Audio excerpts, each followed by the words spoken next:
नमस्कार दोस्तों। कुंडली का 11वां भाव काम त्रिकोण भाव होता है।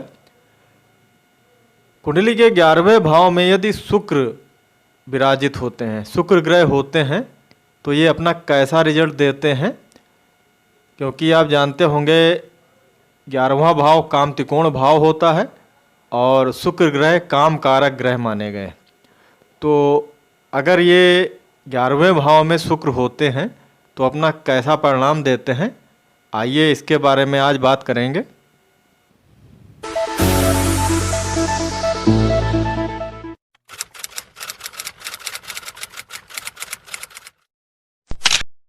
ग्यारहवां भाव काम त्रिकोण भाव होता है और शुक्र ग्रह काम कारक ग्रह हैं। तो इसमें यदि शुक्र ग्रह होते हैं तो इनका जो रिजल्ट होता है उसके बारे में फल दीपिका पुस्तक के भाव फलाध्याय में बताया गया है। श्लोक नंबर 19 है, इसमें तीसरी पंक्ति है। इसमें बताया गया है इसके बारे में कि एकादश में शुक्र हो तो व्यक्ति धनी तो होता है, धनी होने के साथ साथ में वो पराई स्त्री में रत रहने वाला होता है, पराई स्त्री में रत रहने वाला और अनेक प्रकार के सुखों को भोगने वाला होता है। उसका कारण होता है क्योंकि ये शुक्र ग्रह काम कारक ग्रह होते हैं और ये काम त्रिकोण भाव होता है। 11वां भाव में शुक्र जातक के साथी के लिए अतरंगता और मोह की आवश्यकता, संतोषजनक विवाह, भावनात्मक जुड़ाव और परिचितों का प्रतीक है, परिचितों का प्रतीक माना गया है। एकादश भाव में शुक्र जातक की इच्छाओं को बढ़ाता है, क्योंकि ये भाव काम त्रिकोण भाव है। अपनी बढ़ी हुई इच्छाओं के कारण सुख सुविधाओं को प्राप्त करता है, लेकिन व्यक्ति पराई स्त्री के साथ रति करने वाला होता है, ऐसा फलदीप का भाव फल अध्याय में बताया गया है। 11वां भाव में शुक्र होने पर जातक भौतिकवाद में, भौतिकतावाद की तरफ और सांसारिक सुखों की तरफ ज़्यादा रहता है। इसलिए शुक्र 11वें भाव में होने पर विवाह में तनाव भी पैदा होता है। 11वां भाव जो होता है आय का भाव होता है। यहाँ पर शुक्र जातक की इच्छाओं को दीर्घकालीन लक्ष्यों और जुनून और आराम की इच्छाओं के प्रति इनका झुकाव ज़्यादा रहता है। दीर्घकालीन जो इच्छाएं होती हैं और आराम की इच्छाएं जो होती हैं उनके प्रति जो होता है शुक्र ज़्यादा प्रतिनिधित्व करता है, ये मान के आप चलें। शुक्र ग्रह यदि शुभ अवस्था में नहीं होता है, यहाँ पे पीड़ित होता है, तो व्यक्ति बहुत ज़्यादा आरामदायक जीवन जीने के लिए आसान और शांति का रास्ता अपनाकर जीवन व्यतीत करता है। मतलब बहुत ज़्यादा वो ऐश्वर्य की लाइफ नहीं पाता है यहाँ पे अगर शुभ स्थिति में शुक्र नहीं होते हैं। और शुभ स्थिति में होने पर व्यक्ति विलासिता और लाभ के रास्ते बहुत उच्च और दीर्घकालीन तरीके से अपनाता है। व्यक्ति जो होता है उसका क्षेत्र बहुत व्यापक होता है, उसके मित्र बहुत बड़े बड़े स्तर के होते हैं और उसका जो स्तर होता है वो बहुत ही, आप ये समझ लीजिए कि हाई फाई प्रकार का होता है, लग्जीरियस लाइफ होती है उसकी। 11वें भाव में शुक्र बड़े धन लाभ की ओर भी इशारा करता है, बहुत अच्छा माना गया है शुक्र।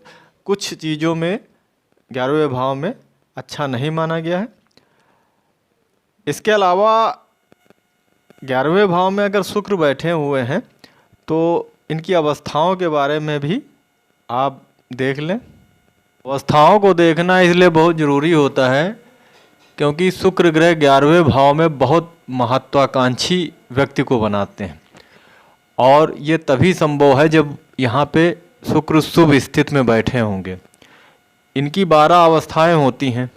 अब 12 अवस्थाओं में उच्च राशि में, उच्च नवांश में, शुभ वर्गों में, नीच राशि में, नीच नवांश में, पाप वर्ग में, मित्र राशि में, मित्र ग्रहों के नवांश में, वर्गोत्तम होना, शत्रु राशि का होना, शत्रु नवांश में होना, स्वराशि का होना, ये 12 अवस्थाएं होती हैं इसमें।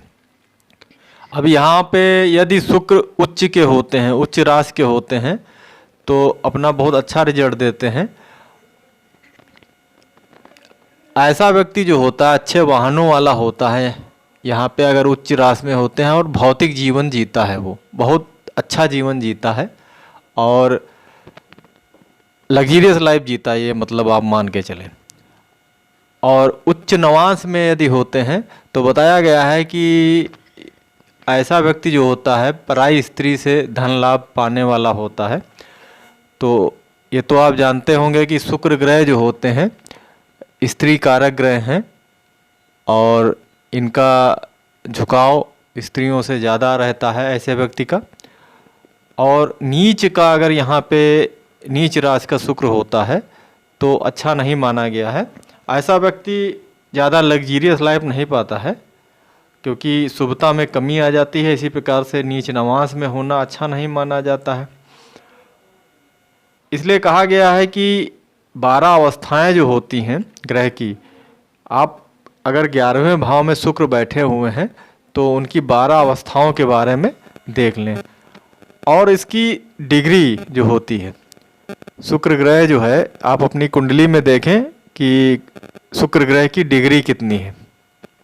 अगर शुक्र ग्रह की डिग्री 10 से 20 के बीच में है, मतलब 0 से 10 नहीं होनी चाहिए, और 20 के ऊपर कुछ राशियों में 20 के ऊपर भी अच्छी मानी गई है, लेकिन 30 के लगभग डिग्री नहीं होनी चाहिए। 30 के लगभग डिग्री है तो अच्छी नहीं मानी जाएगी। तो इन डिग्रियों में शुक्र ना हो तो अपना संपूर्ण फल देते हैं, बहुत अच्छा रिजल्ट देते हैं। जिस प्रकार से बातें बताई गई हैं आपको 11वें भाव से वो बातें सब मिलेंगी अगर आपकी कुंडली में है, लेकिन उनकी अवस्थाओं को देखें आप। इसके अलावा यहाँ पे बैठे शुक्र अपनी 7वीं दृष्टि से 5वें भाव को देखते हैं। 5वां भाव जो होता है ये संतान का होता है, शिक्षा का भाव होता है।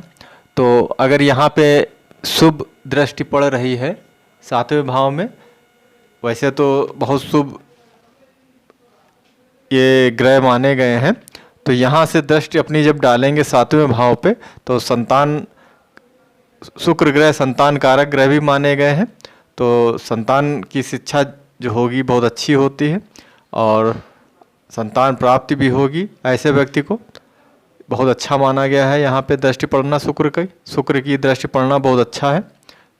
तो इस प्रकार से ये सब बातें आप देखें। इन बातों को देखने के बाद यहाँ का शुक्र अगर यहाँ पे बैठे हुए हैं तो उसका फलित करें। इस प्रकार से फलित करने से आपको सटीक इसका जो भी फल होगा वो प्राप्त होगा। क्योंकि बातें तो बहुत बताई जाती हैं, हर पुस्तक में लिखा हुआ है कि यहाँ पे शुक्र बैठे हैं तो इस प्रकार से अपना फल देंगे, लेकिन उसमें बारीक से ये नहीं बताया जाता है कि कौन से यहाँ पे अगर शुक्र बैठे हैं तो कौन सी अवस्था में बैठे हुए हैं और आपकी लग्न कौन सी है और लग्न के हिसाब से किस अवस्था में वहाँ पे बैठे हुए हैं। और अगर वो नीच के हैं या उच्च के हैं इस बारे में नहीं बताया गया है। बहुत ही कम पुस्तकों में इस बारे में बताया गया है, कुछ पुस्तकें हैं उसमें डिटेल से बताया गया है। तो इस प्रकार से आप इसका फलित करें। इसमें जिस प्रकार से अवस्थाएं हैं अवस्थाओं को देख लें, उसकी डिग्री देख लें और उसके बाद ये जो भावफल बताया गया है भावफल के हिसाब से तो सटीक बैठता है, कहीं ना कहीं से सटीक वो होता है जो बताया गया है। लेकिन उसका जो अंतर आता है वो अवस्थाएं जो इसकी होती हैं, अगर अलग अलग अवस्थाओं में बैठे हुए हैं शुक्र तो उसके जो रिजल्ट बताए गए हैं उसमें कहीं ना कहीं से कमी आती है। इसलिए अवस्थाएं देखना बहुत ज़रूरी होता है। अवस्थाओं को देखें आप, उसके बाद फलित करें। तो दोस्तों आपने जाना कि शुक्र अगर 11वें भाव में बैठे हैं तो कैसा रिजल्ट देंगे। मिलते हैं अगले वीडियो में। 12वां भाव जो होता है कुंडली का 12वां भाव व्यय भाव होता है, उसमें शुक्र अगर होंगे तो अपना कैसा रिजल्ट देंगे इसके बारे में चर्चा करेंगे। तब तक के लिए नमस्कार, धन्यवाद मित्रों।